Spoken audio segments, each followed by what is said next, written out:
Thank you, Mr Speaker. Mr Speaker, I rise to speak to this, the Electricity Renewable Preference Amendment Bill, and I rise to oppose it. And the reason I oppose it, Mr Speaker, is that it reinstates the thermal ban which was passed by the then Labor government in 2008. And it is a measure which we, as the incoming government, repealed in December 2008. And Mr Speaker, in such a case, this is almost a waste of this House's time and the energies of the people in this House that we are trying to reinstate a bill that was repealed by the current government. And if you look at the purpose of the bill, Mr Speaker, you'll see it's to reduce the impact of fossil-fuelled thermal electricity generation on climate change by creating a preference for renewable electricity generation through the implementation of a 10-year restriction on new baseload fossil-fuelled thermal electricity generation. But, Mr Speaker, in order to achieve this, the bill makes the connection of new thermal generation plant above 10 megawatts, for which an exemption has not been granted, a criminal offence.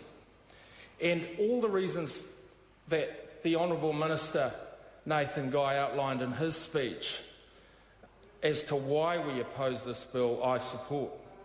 And it's quite simple. The ban is an unnecessary intervention into the electricity market, Mr Speaker.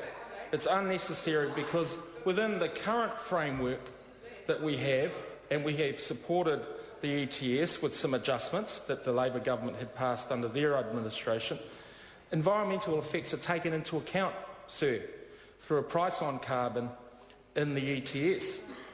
And we're proceeding with this ETS, and the price signal sent through that incentivises renewable energy projects relative to the price of carbon. So, Mr Speaker, as the Minister alluded to, this bill is a blunt and unnecessary instrument for the development of electricity in this country. The ban also puts security of supply at risk, and the Minister referred to the 2008 calendar year in which the levels of hydro lakes were abnormally low, sir. And during that winter of discontent and the glimmer of hope in November 2008 when our government actually took shape, during that winter of discontent, sir, over 50% of New Zealand's electricity needs, over 50% were provided by gas and coal plants. So, sir, it is something that we've got to bear in mind. Not only that, but the ban does not even create environmentally sound outcomes. And the Minister again referred to the fact that the ban blocks investment in new generation that could displace more inefficient and more carbon-emitting existing generation.